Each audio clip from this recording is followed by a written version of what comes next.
The mountains had always kept my secrets. At 80 years old, I still woke before dawn. Some habits never leave you, especially when they're carved into your bones by decades of early shifts, school lunches, and train schedules back when your life ran on alarm clocks instead of sunlight. But here, in our cabin, the light was my clock. The first streaks of gold filtered through the ponderosa pines, slipping between their tall trunks like quiet blessings. The air carried that sharp Colorado scent, pine sap, cold earth, distant snow. I stood at the kitchen window, hands wrapped around my chipped ceramic mug, and watched morning roll down the mountainside. This cabin wasn't just wood and nails. It was proof. My husband Daniel and I had built it with our own hands 43 years ago, after 2 decades of city jobs that swallowed weekends and drained joy. He was an accountant with a back that ached by 45. I worked as a public school secretary who knew every child's name but rarely heard my own spoken gently. We wanted something ours. So we bought 5 acres outside of Nederland, Colorado. No contractor. No blueprint. Just stubborn hope and a borrowed truck. Daniel framed the walls. I learned to use a nail gun at 58. We hauled stone for the fireplace. We planted apple trees the second summer, tiny, fragile sticks in the soil. They'll outlive us, Daniel said, wiping sweat from his brow. He was right. The trees were thick and generous now. Daniel wasn't. He'd been gone 9 years, turning 80 felt less like a milestone and more like a dare. You don't reach 80 without losing things. Friends. Certainty. The illusion that time stretches endlessly ahead. But I wasn't mourning. I was celebrating. So I invited everyone. My son, Michael. His wife, Lauren. Their 2 children, though the children felt generous now that they were teenagers glued to phones. My niece from Boulder. A few old friends from town. I wanted the cabin full again. Laughter bouncing off timber beams. Boots by the door. The smell of coffee and cinnamon and wood smoke. I wanted proof that what Daniel and I built still mattered. I spent 3 days preparing. Fresh quilts aired out in the sun. Windows polished. Firewood stacked neatly. I strung warm white lights across the porch railing, not for Instagram, but because I liked how they made the place glow at dusk. And I baked apple pie from the trees Daniel planted. I stood in the kitchen peeling apples slowly, the way my mother taught me, long curling ribbons of red skin falling into the bowl. The scent filled the cabin, sweet and sharp.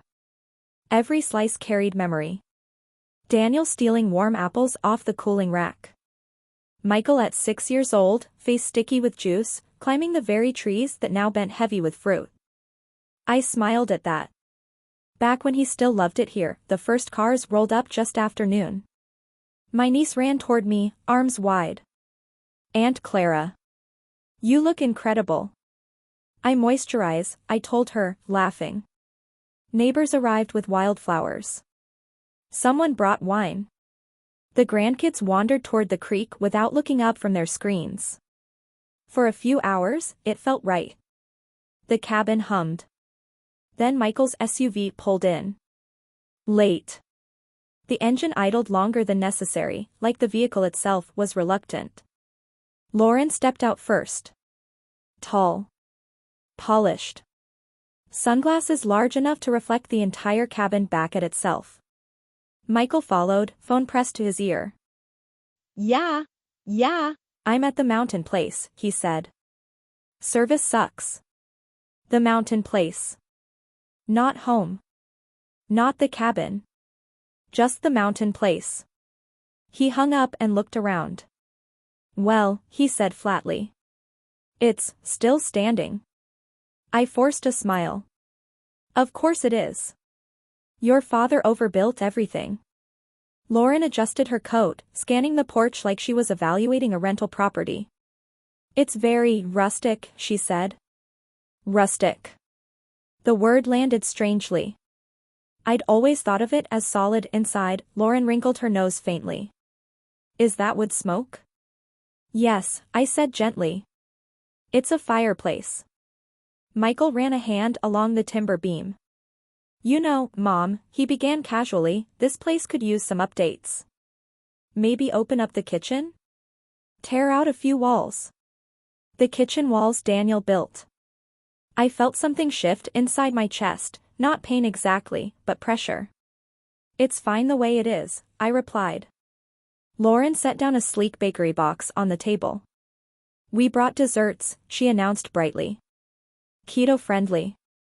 Gluten-free. No sugar. Oh, I said. That's thoughtful. I glanced at my apple pie cooling near the window. The crust golden. The lattice perfect. Pioneer crap, Lauren would later call it. But not yet. Not yet. Dusk came early.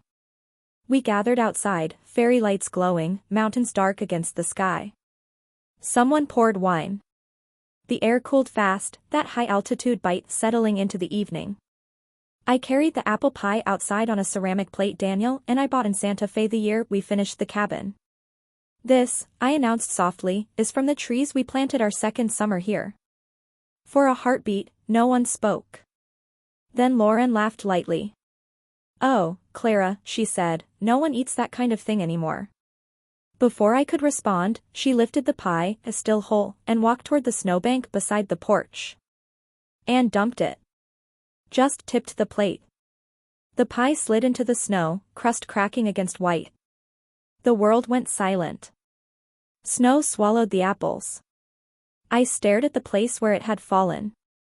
Lauren brushed her hands together. We brought keto desserts, she said cheerfully.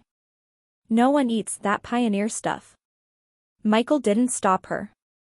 He didn't apologize. He didn't even look at me.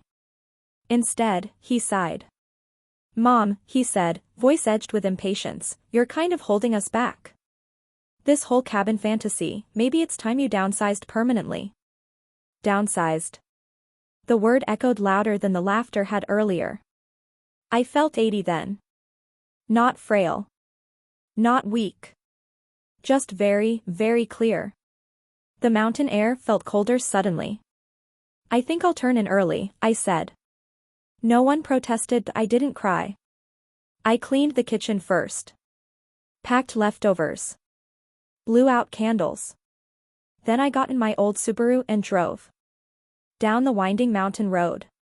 Past the apple trees. Past the mailbox Daniel installed crooked but sturdy. I didn't look back. The headlights cut through darkness, illuminating curves I'd driven for decades. Michael's words replayed. Time to downsize. Holding us back. Inheritance. I had never once thought of the cabin as an asset. It was a life. But if my son saw it as square footage waiting for probate paperwork. Well. Maybe it was time. Just not the way he imagined. I didn't sleep much that night. The cabin felt different, not wounded, exactly, but aware. As if the walls themselves had heard the words spoken beneath their beams. Rustic dump. Holding us back. Time to downsize. At dawn, I walked outside barefoot despite the cold. The snow around the porch still held the shape of the pie, apples half buried, crust fractured like a broken promise. I knelt slowly. 80-year-old knees do not forgive pride. With my hands, I scooped up what I could. Not to save it. Just to honor it. Daniel used to say food grown from your own soil deserved respect. I carried the ruined pie to the compost bin near the apple trees. They're still ours, I whispered to the trunks. But even as I said it, something inside me shifted. Were they? By 8:15 a.m., I was sitting at the small oak desk Daniel built from reclaimed lumber. I opened my laptop, the one Michael insisted I buy, to stay current. I typed slowly. Colorado mountain cabin for sale. Built by owners. Apple orchard. Stone fireplace. 5 acres. My hands didn't tremble. I called a local realtor named Jenna, young, practical, mountain-born. You sure about this, Clara? She asked gently when I told her. I am. You've had that place since before I graduated high school. I've had a good life there, I said. Now it's time for someone else to. She paused. Family pressure? I considered lying. No, I said finally. Clarity. Word spread fast. Mountain properties with history don't sit long. The first couple who came looked annoyed at the gravel driveway. The second asked how soon they could install solar panels and modernize the aesthetic. I nodded politely. Then, on the third day, a family arrived in a muddy Subaru, two parents in hiking boots and twin boys with windburned cheeks. They stepped onto the porch quietly. The father ran his hand along the timber beam. Did you build this? He asked. My husband and I did, I replied. His eyes softened. That's incredible. The boys spotted the apple trees immediately. Can we climb them? One asked. After you ask permission, the mother corrected gently. I felt my throat tighten. I walked them through the cabin slowly, telling stories without meaning to. How Daniel mismeasured the window frame and had to redo it. How we learned stonework from a retired mason down the road. How we planted the orchard the year Michael turned 7. The mother paused by the fireplace. This place feels alive, she said quietly. I knew then. When they made an offer that afternoon, fair, respectful, I didn't negotiate. I accepted. Michael called 3 days later. Mom, what's this about a listing? I sold it, I said calmly. Silence. You what? It closes in 30 days. You didn't talk to me. I didn't need to. That's my inheritance, he snapped. There it was. Not grief. Not nostalgia. Equity. I inhaled slowly. Michael, I said, voice steady as the beams he'd mocked, you told me it was time to downsize. That's not what I meant. It sounded clear to me. You can't just sell a generational property like that. Generational? I repeated softly. You called it a rustic dump. He exhaled sharply. You're being emotional. No, I said. I'm being practical. He tried another angle. Where are you even going to live? I found a place in Denver. An apartment? His tone carried disbelief, almost disdain. Yes. With a balcony. You belong in the mountains. I belonged where I was appreciated, I replied. He had no response to that. Sorting through 43 years of accumulation felt like walking through layers of myself. Daniel's old flannel shirts. Handwritten grocery lists from the 80s. A cracked mug that survived every move. I packed what mattered. Photographs. Tools. The ceramic Santa Fe pie plate. I left the heavy furniture, the hand-built tables, the rocking chair on the porch. Those belonged to the cabin now. On the final evening, I sat alone by the fireplace one last time. The new family would arrive in the morning. I ran my hand along the stone Daniel had set himself. You'd understand, I told him quietly. He always did. Michael arrived the next afternoon without warning.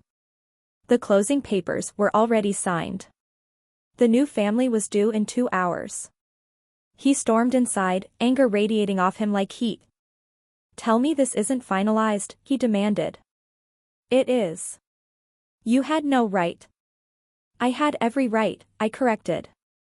He paced the living room. This property was supposed to stay in the family. You rejected it. That was a joke.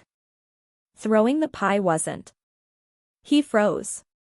That was Lauren. You stood beside her. Silence thickened. I counted on this place, he admitted finally. Property values out here are insane. It would have set us up. Set us up. The cabin reduced to leverage. I felt something inside me settle permanently. You told me I was holding you back, I said. So I let you go forward. You're punishing us. No, I replied. I'm freeing myself. A car pulled into the driveway, the hiking family returning with a moving truck. I walked past my son to the door. "It's time to downsize," I said gently. His own words. Given back without anger. Only truth. The moving truck rumbled into the driveway as Michael stood frozen on the porch. The new family stepped out, excited, breathless, respectful. The twin boys immediately noticed the apple trees. "Dad. They're huge." Michael glanced at them, then at me. "Mom, you're making a mistake." I looked past him at the mountains, steady and ancient. "No," I said quietly. "I'm making a choice." The father approached and extended his hand to Michael politely. "We promised to take care of it," he said. "Your mom built something special." Michael didn't shake his hand. I did. Before leaving, I walked down to the apple trees one final time. Snow still lingered in patches beneath their branches. I pressed my palm against the bark of the oldest trunk, the first one Daniel and I planted. "They'll outlive us," he had said. He was right. But that didn't mean I had to cling to them until I disappeared. I plucked one last apple from a branch that had stubbornly held onto it through frost. I slipped it into my coat pocket. Then I got into my Subaru and drove down the mountain. This time, I didn't look back. My new apartment was nothing like the cabin. It was bright. Clean lines. Elevator access. Secure entry. A balcony that overlooked the Denver skyline with the Rockies rising in the distance like a painted backdrop. The first morning, I stood on that balcony with coffee in hand and felt something unexpected. Lightness. No firewood to stack. No septic maintenance. No snowdrifts to shovel. Just sky. The mountains were still there. They just didn't belong only to me anymore. And that was okay. I signed up for art classes the second week. Watercolor first. Then charcoal sketching. I'd wanted to learn for decades but always postponed it, after Michael's tuition, after Daniel's back surgery, after retirement budgeting. There's always an after when you're raising a family. At 80, I realized there might not be many afters left. So I stopped waiting. The art studio smelled of paint and possibility. Most students were younger, but they treated me like something rare, not fragile, but storied. One afternoon, our instructor asked us to paint a landscape that meant something personal. I painted the cabin. Not as it was sold, but as it lived in memory. The apple trees heavy with fruit. The porch lights glowing. Daniel's shadow near the door. When I finished, my hands were steady. I wasn't grieving it anymore. I was honoring it. Michael called less often. When he did, his tone carried strain. The housing market in the city had shifted. The rental they'd secured after assuming the cabin would eventually solve everything was temporary and overpriced. Lauren complained about space. The kids missed having somewhere real to go during holidays. Irony has a quiet sense of humor. One evening, Michael called sounding exhausted. "Mom, can we visit? Just for dinner?" I didn't hesitate. Of course. They arrived awkwardly, unsure how to approach this new version of me. Lauren stepped onto the balcony and paused. "You can see the mountains from here," she admitted. "Yes," I said. "I can." I served dinner, not keto, not curated. Just simple roasted chicken, vegetables, and yes, apple pie. From store-bought apples. Lauren stared at it for a moment. Then she said softly, "I'm sorry." It wasn't dramatic. It wasn't theatrical. It was real.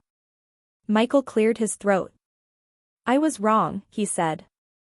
"About the cabin. About you." I looked at my son, really looked at him. The boy who once climbed those trees. The man who had forgotten how. "You were scared," I said gently. "Of instability. Of not having enough." "I understand that." "I thought inheritance was security," he admitted. "It never was," I replied. "Security is knowing you can build your own mountain." The words landed differently this time. No anger. No edge. Just truth. They left that evening lighter than they arrived. Not because I'd given them anything. But because I hadn't. I'd given them something else instead. An example: the AT-85, I walked to the art studio without a cane. My balcony garden grows herbs instead of apple trees. My walls hold paintings instead of mounted tools. Sometimes I drive past the old road toward Netherland, not to linger, just to remember. The hiking family sends holiday cards. Photos of the boys, now taller than their father, picking apples from the trees Daniel planted. They're thriving, the mother writes. Good. So am I. On my 86th birthday, I stand again on my balcony at dawn. The mountains blush pink under early light. I hold a slice of apple pie in my hand, homemade this time. I learned to make it smaller, just for me. I think about the woman who once knelt in snow gathering a ruined pie. I barely recognize her. Not because she was weak. But because she hadn't yet realized her strength didn't depend on anyone else's approval. The mountains never belonged to my son. They never belonged to Daniel. They never even belonged to me. They were simply there, steady, silent, magnificent. Just like the life I built. And when my phone buzzes with a birthday message from Michael that reads, "You taught me how to build something real. Thank you." I smile. Because inheritance isn't land. It's lesson. And I gave him the one that matters most. Time to downsize. Time to rise.